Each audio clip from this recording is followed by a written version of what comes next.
그러니까. 어디 왜 이렇게 세졌어? 힌트 한번 박사님께 받아보겠습니다. 여러분들이 놓치신 그 공통점, 두 분의 공통점이 있는데요. 네. 두 분의 건강 상태가 그렇게 좋으신 건 아니었어요. 알겠습니다. 네. 예. 뭐라 그러려고 나왔을까요? 힌트 치고 굉장히 어려웠는데 정답은요. 둘 다 공통적으로 한 게 있습니다. 약을 드신 거죠. 오? 아까 감기약 드셨잖아요. 또 멀미약 드셨어요. 오. 약간 두 가지 약 쪽은 또 제가 전문 아니겠습니다. 예.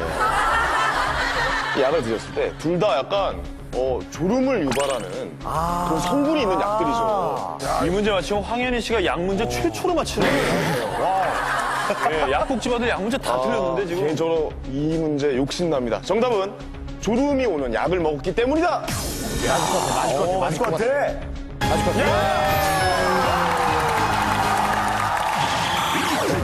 넘버 원.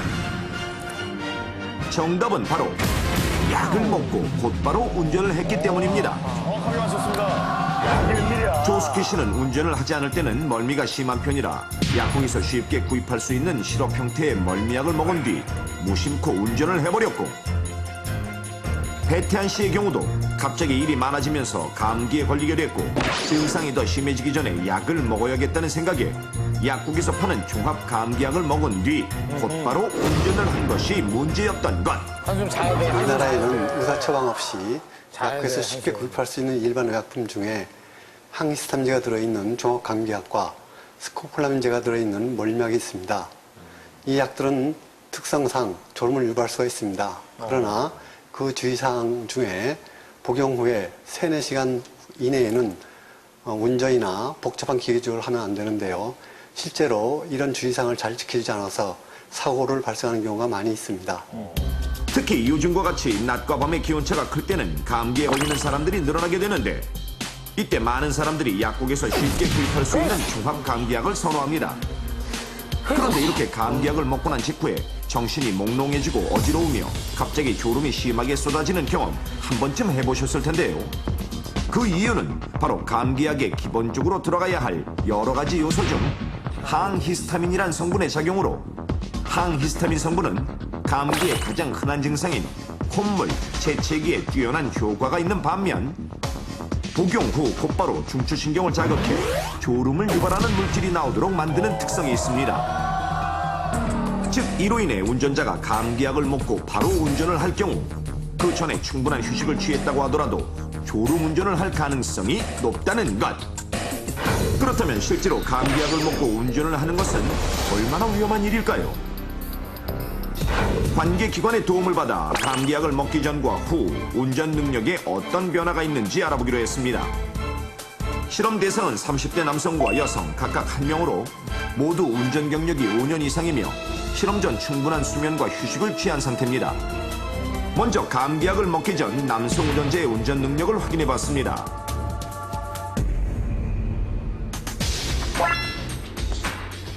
눈 깜빡임이 거의 없고 도로의 형태에 따라 눈동자가 잘 움직이는 것이 보입니다. 다음은 여성 운전자.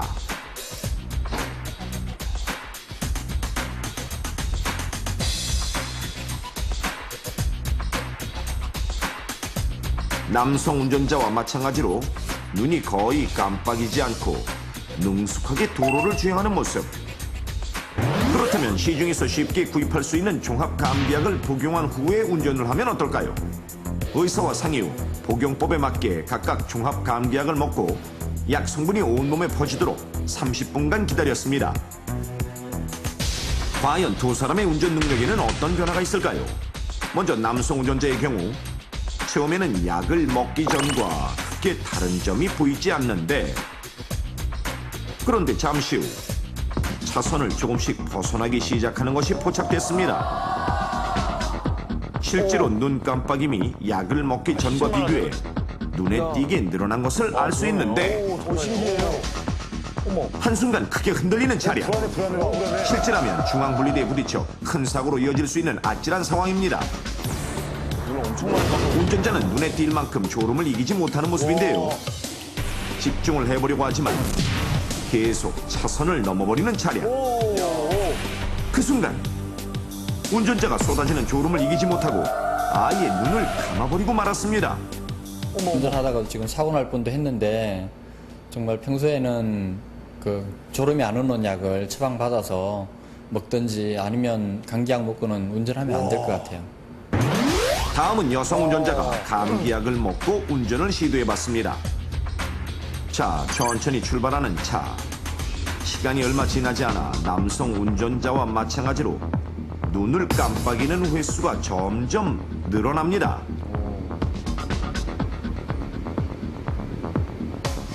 자, 다시 운전자의 눈에 주목해 주십시오. 몰려오는 졸음을 이기지 못하고 감겼다 가볍게 떠지는 눈. 아찔합니다. 먹기 전에는 이렇게 초점도 또렷하고 막 이렇게 앞에 보고 가는데요. 감기약 먹으니까 저도 모르게 막 눈 깜빡깜빡거리고요. 막 앞에 가면 눈도 갑자기 막 커지고요. 이렇게 졸릴 줄 몰랐어요.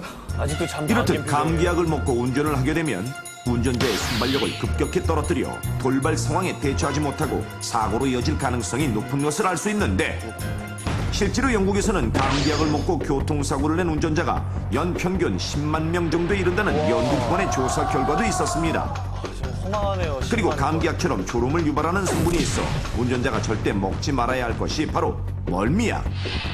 멀미약에 기본적으로 들어가 있는 스코폴라민이라는 성분은 진정 효과가 뛰어나 두통이나 메스꺼리는 멀미 증상을 완화시켜주는데요. 항히스타민의 일부 성분처럼 중추신경계에 직접 영향을 미쳐 몸을 나른하게 만들고 무기력하게 만드는 특성이 있기 때문입니다. 그래서 전문가들은 감기약이나 멀미약을 먹고 운전하는 것은 마치 술을 마시고 운전을 하는 것과 같은 효과가 있다고 경고하는데요. 그런데 감기약이나 멀미약을 먹고 운전하는 것도 음주운전만큼 위험하다는 것이 과연 사실일까요?